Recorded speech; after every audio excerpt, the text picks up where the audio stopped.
keep it going for our next comedian. Please welcome Dana Keel.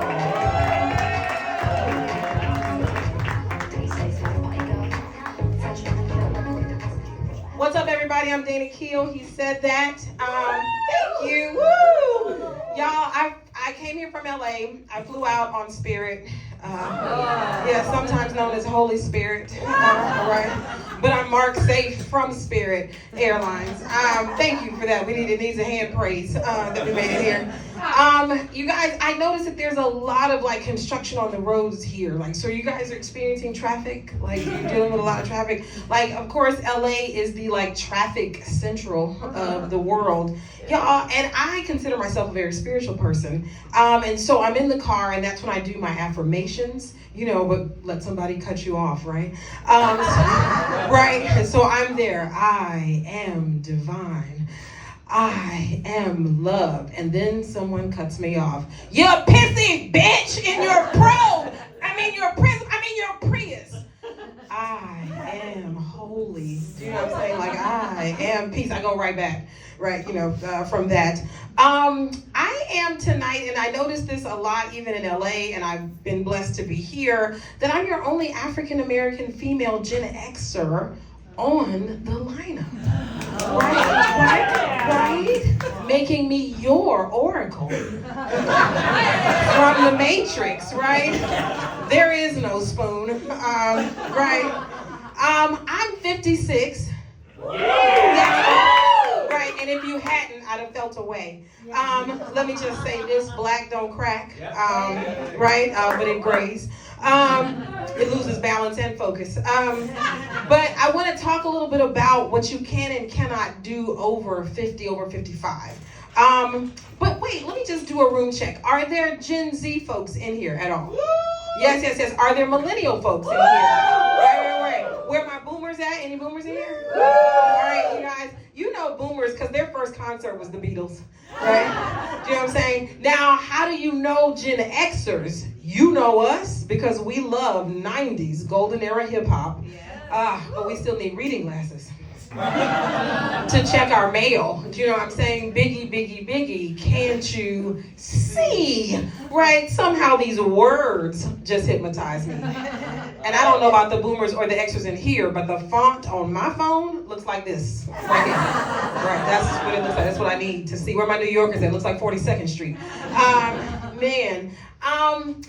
The reason I asked, though, about the vibe check is because in LA, the Gen Zs say that they are having their Jordan year when they turn 23. I don't know if y'all heard that. Have y'all heard? Yeah. And so my millennial folks say that it's their Jesus year when they're turning 33. I see my girl shaking her head back there. So I'm just like, well, what is it when you turn 56? Like, how do we celebrate that?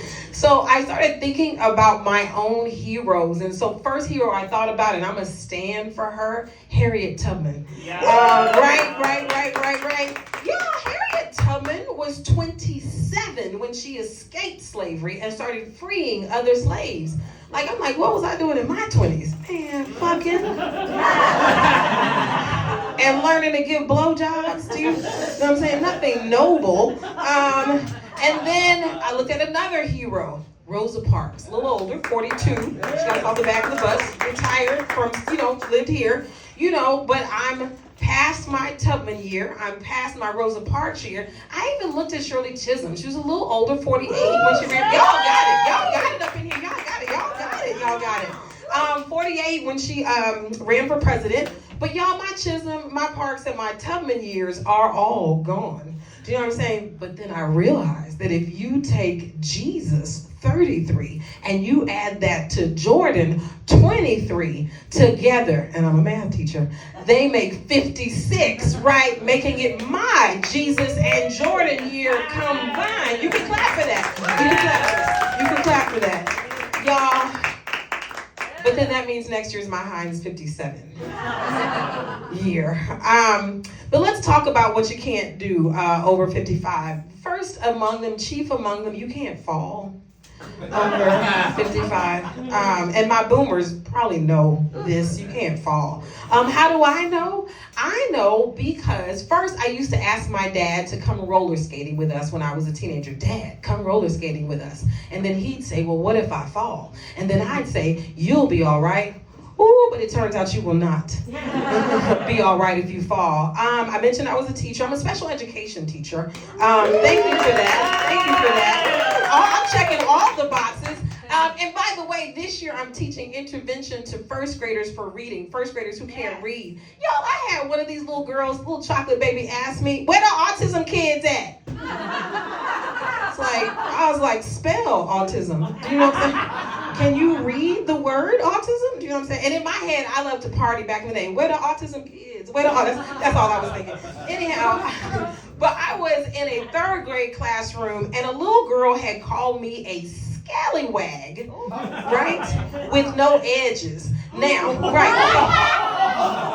So clearly the descendants of abolitionists, the descendants of Quakers, the white folks in this room know what edges are. It's the temples, and they get thin, right? And I'm worried about my edges. But she had called me a scallywag with no edges. I couldn't take revenge, but then she hit a boy, right? And I didn't want her to hit anybody else, so I grabbed her to keep her from hitting another boy.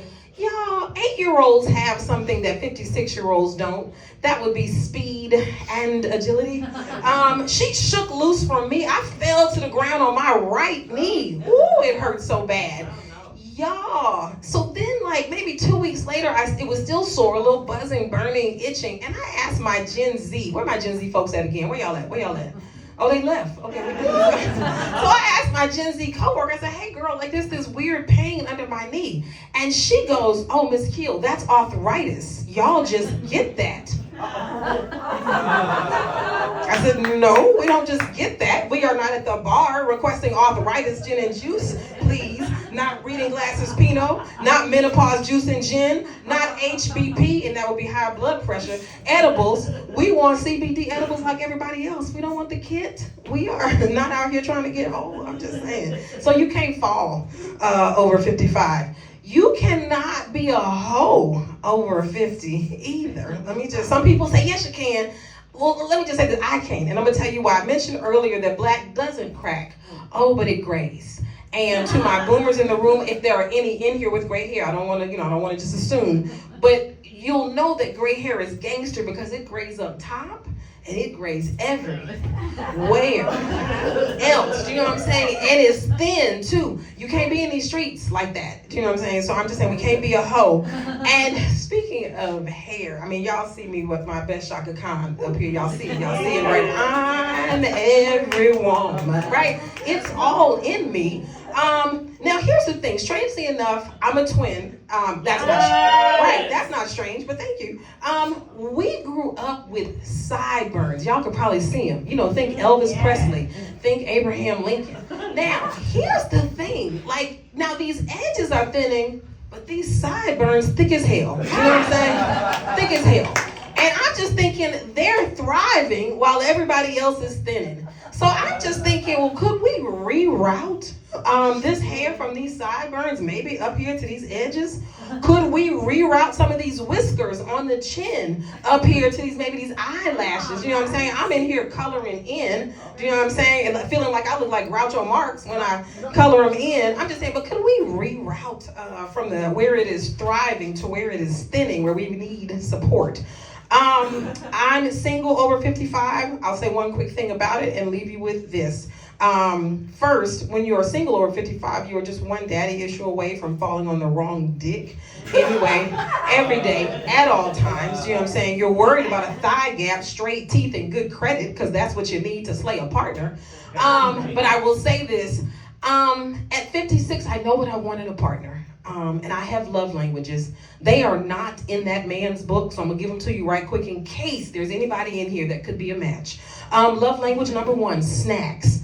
Other people's kids' snacks, protest snacks, Zoom snacks, airplane snacks being my favorite. They don't give them to you when you sleep. If y'all fly with me and you see my face and I'm asleep, wake me up for the snacks. I want my cranberry juice with light ice, my Chex Mix, my brownie bites.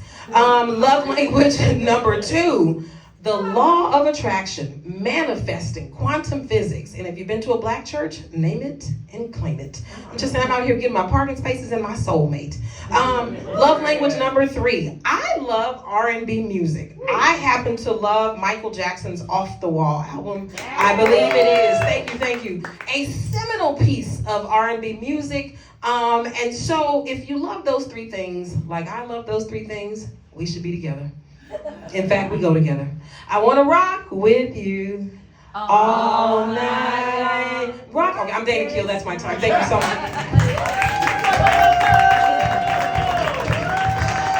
Dana Keel, ladies and gentlemen, keep it going.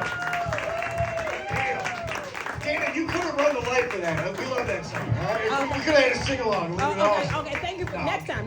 Dude, hell yeah. All right.